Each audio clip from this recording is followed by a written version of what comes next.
Hello everyone, Anoop info 24 में आपका स्वागत है। आपके लिए एक बहुत ही बड़ा गुड न्यूज़ है कि आपका जो पेमेंट है वो बहुत जल्द आने वाला है। ठीक है, 3 दिनों के अंदर जिनका भी पेमेंट अभी रिमेनिंग है उनका पेमेंट मिलने वाला है। तो ये बहुत ही बड़ा एक गुड न्यूज़ है आपके लिए। जिन जिन लोगों का अभी तक स्कॉलरशिप का पेमेंट नहीं आया था, पैसा नहीं आया था, उनके लिए एक बहुत ही बड़ा गुड न्यूज़ है जो आज के इस वीडियो में मैं आपको बताने वाला हूँ।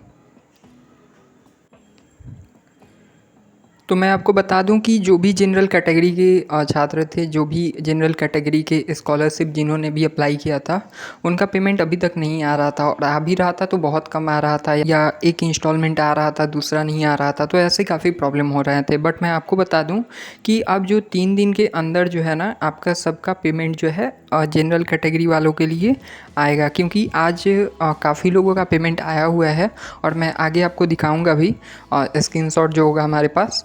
तो आपके पास काफ़ी लोगों के लिए मतलब ये बड़ी न्यूज़ है कि आपका पेमेंट जो है वो आने वाला है। ठीक है, तो चलिए वीडियो को स्टार्ट करते हैं। तो सबसे पहले मैं आपको कुछ प्रूफ दिखाता हूँ पेमेंट का, कि काफ़ी लोगों का मतलब पेमेंट आया है, तो उनका मैं कुछ स्क्रीनशॉट आपको दिखाता हूँ। तो पहले देखिए, यहाँ पे आप देख सकते हैं कि ये जो 23,000 जो है क्रेडिट हुआ है इस अकाउंट पे। ठीक है, और ये अकाउंट पे अभी क्रेडिट हुआ है कि 2024, ये आप देख सकते हैं डेट, और 10:25 पे ये क्रेडिट हुआ है। ठीक है, तो जो 23,000 है वो क्रेडिट हुआ है एक अकाउंट पे, मैंने आपको दिखा दिया। फिर दूसरा आप देखते हैं यहाँ पे, तो देखिए आप ये देख सकते हैं 53,400। ठीक है, 53,400 क्रेडिट हुआ है, ये भी आज ही का डेट है, आप देख सकते हैं। और ये 11:52। ठीक है, 11:52 पे ये क्रेडिट हुआ है। फिर आप देख सकते हैं आगे, यहाँ पे आप देख सकते हैं कि 12,500, 12,500, ठीक है, 12,500, ये भी 28 को ही, आज के डेट को ही क्रेडिट हुआ है 11:26 पे। ठीक है, 11:26 पे।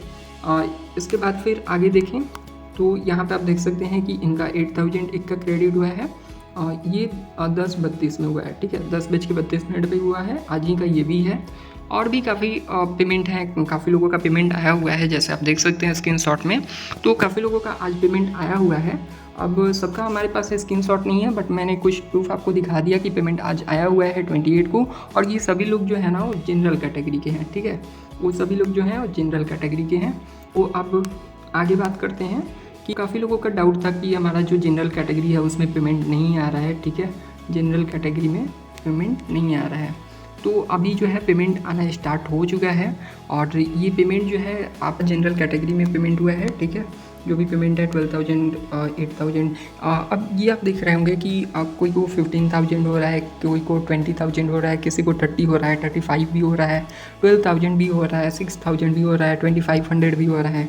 तो ऐसा क्यों हो रहा है? ठीक है, तो इसके बारे में अगर हम बात करें तो ये जो है ना पेमेंट, वो आपकी स्कॉलरशिप पे डिपेंड करता है कि आपका कौन सा स्कीम है और कौन सा आपका स्कीम कोड है इस पर। जैसे मैं आपको एक स्टाटस के थ्रू यहाँ पे समझा रहा हूँ। ठीक है, तो देखिए ये हमारा जो है डीबीटी स्टाटस है, और डीबीटी स्टाटस में आप ये देख सकते हैं स्कीम कोड 4146 है, और पर्पस नेम मेरिट स्कॉलरशिप है। अब ये जो स्कीम कोड है हमारा और जो हमारा पर्पस नेम है, इसके थ्रू हमारा जो पेमेंट है ये पोस्ट मैट्रिक का है। तो ये पोस्ट मैट्रिक में 12,000 अमाउंट दिखा रहा है। हालांकि अभी ये पेमेंट हुआ नहीं है क्रेडिट, बट आप ये देख सकते हैं अमाउंट क्रेडिट नहीं हुआ है, बट ये आप देख सकते हैं कि 12,000 हमारा ये सिलेक्ट किया गया है। जो स्कीम कोड है 4146 है, मैं फिर से आपको एक बार दिखा देता हूँ। ठीक है, आप यहाँ पे देखिए 4146 है यहाँ पे स्कीम कोड, और पर्पस नेम है मेरिट स्कॉलरशिप। अब इसका अमाउंट जो है वो 12,000 है, और ये हमारा 12,000 इसमें आएगा। अब कई सारे लोगों का कोर्सेज अलग अलग हैं, तो उनका पेमेंट जो है वो अलग होता है। जैसे पोस्ट मैट्रिक इंटर में है, या फिर प्री मैट्रिक के हैं, या पोस्ट मैट्रिक अदर देन में है, तो उसमें अलग है। तो हर कैटेगरी में अलग है, स्कीम कोड के थ्रू और पर्पस कोड के थ्रू पर्पस नेम ये जो है उनका अलग होता है, अमाउंट अलग होता है। ठीक है, तो आप अपना वो डीबीटी स्टाटस में देख सकते हैं कि आपका कौन सा स्कॉलरशिप में है और आपका कितना अमाउंट आने वाला है। ठीक है, अब बात करते हैं कि किन किन लोगों का आगे अब पेमेंट आने वाला है और किस डेट तक आने वाला है।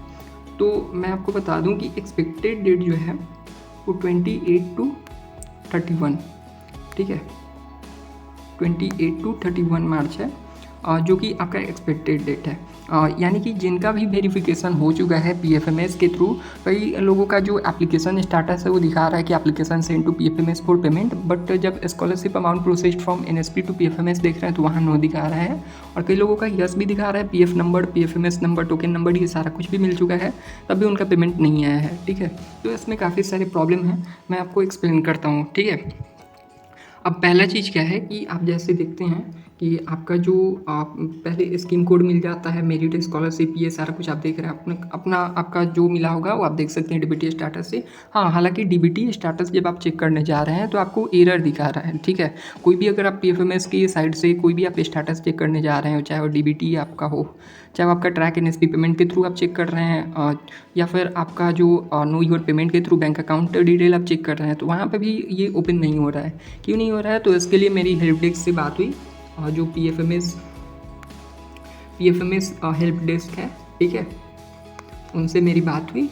उन्होंने बताया कि अभी जो है हमारा सर्वर जो है डाउन है, हमारा सर्वर जो है अभी पीएफएमएस जो है वो क्रैश चल रहा है। ठीक है, ये क्यों हो रहा है? क्योंकि उन्होंने जैसे स्कॉलरशिप के लिए अपडेट किया, जो भी उनका स्कॉलरशिप जो भी पेमेंट हुआ, तो वो उन्होंने जब अपडेट किया जो स्टेटस था प्रोसेस करने के बाद, तो उनका प्रोसेस करने के बाद उस वक्त से ही क्रैश चल रहा है। और ये जो है 19 मार्च से ही 20 मार्च से ही ये ऐसा देखने को मिल रहा है।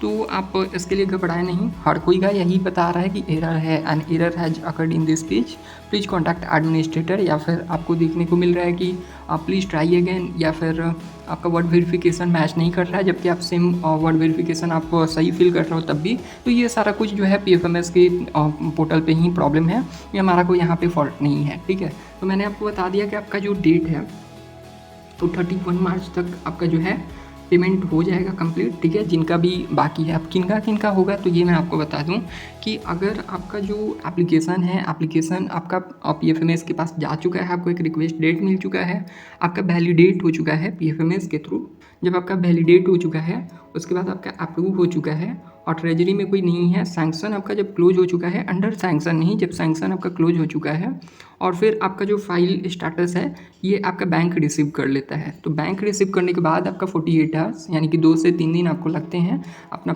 वो प्रोसेस करते हैं, फिर आपको यहाँ पे क्रेडिट स्टेटस में ये दिखने लगेगा जो आपका पेमेंट होगा। ठीक है, कि आपके कौन से अकाउंट पे आया, आपका कितना अमाउंट आया, ये सारा कुछ आपको दिखने लगेगा। लेकिन उनका ही पेमेंट आएगा जो कि पूरा वेरीफाइड है, जिनका सारा कुछ जिनका वेरीफाइड होगा। ठीक है, जब ये आपका रिक्वेस्ट डेट हो जाता है, उसके बाद आपका जब वैलिडेटेड हो जाता है, फिर आपका अप्रूव हो जाता है, ट्रेजरी में इन्हें आ जाता है, सैंक्शन आपका क्लोज हो जाता है, अंडर प्रोसेसिंग नहीं, सैंक्शन क्लोज हो जाता है, फाइल स्टेटस में आपको बैंक रिसीव लिख देता है, तब आपका जो है पेमेंट आएगा, क्रेडिट होगा। इसमें जो है आप चेक करने के लिए मैं आपको बता दूं कि आप कैसे कर सकते हैं। तो आप अपना बैंक अकाउंट के थ्रू चेक कर सकते हैं, एनएसपी एप्लीकेशन स्टेटस ऑन हो रहा होगा, वहाँ से आप चेक कर सकते हैं। वहाँ पे आपको जब पीएफएमएस टोकन नंबर मिल जाता है तो उसके डायरेक्ट थ्रू आप चेक कर सकते हैं, और या फिर आप अपना बैंक अकाउंट जो भी आपका है वहाँ से आप चेक कर सकते हैं। अब इसमें कई लोगों का ये प्रॉब्लम होगा, उन्होंने अकाउंट नंबर दिया है दूसरा, बट उनका पेमेंट जो है वो दूसरे अकाउंट में आ गया। ठीक है, ऐसा हुआ होगा। ठीक है, ऐसा होता है, अक्सर होता है। क्यों होता है ये भी मैं आपको बता देता हूँ। देखिए, जो आपका आधार नंबर है ना, इसमें आपका जो रजिस्टर्ड मोबाइल नंबर है वो आपके बैंक अकाउंट जो है, आपका जो बैंक अकाउंट है उसका वो जो है ना वो सेम होना चाहिए। क्या सेम होना चाहिए? जो आपका मोबाइल नंबर है, तो आपका जो रजिस्टर्ड मोबाइल नंबर है वो दोनों का जो है सेम होना चाहिए, आपके आधार और बैंक का।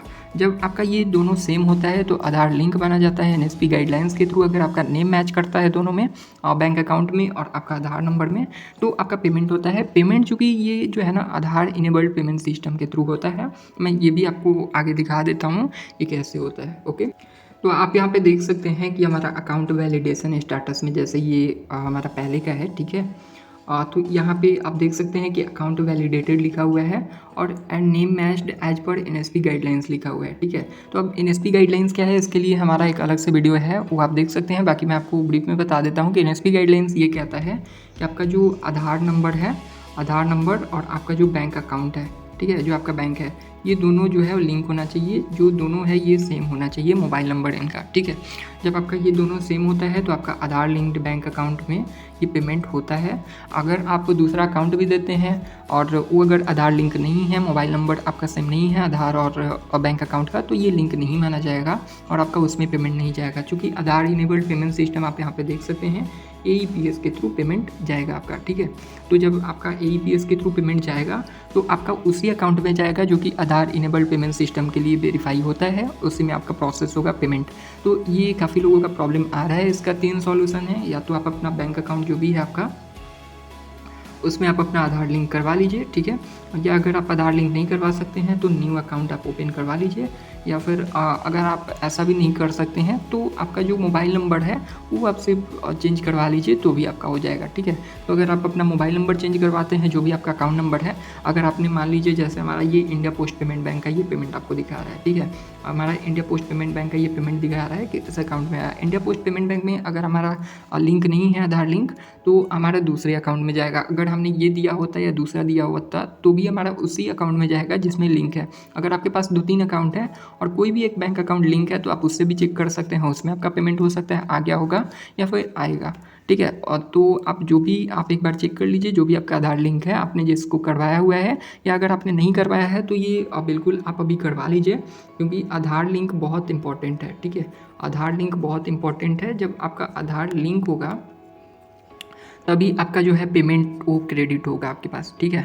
तो अगर आपका आधार लिंक नहीं होगा तो आपका पेमेंट क्रेडिट नहीं हो पाएगा।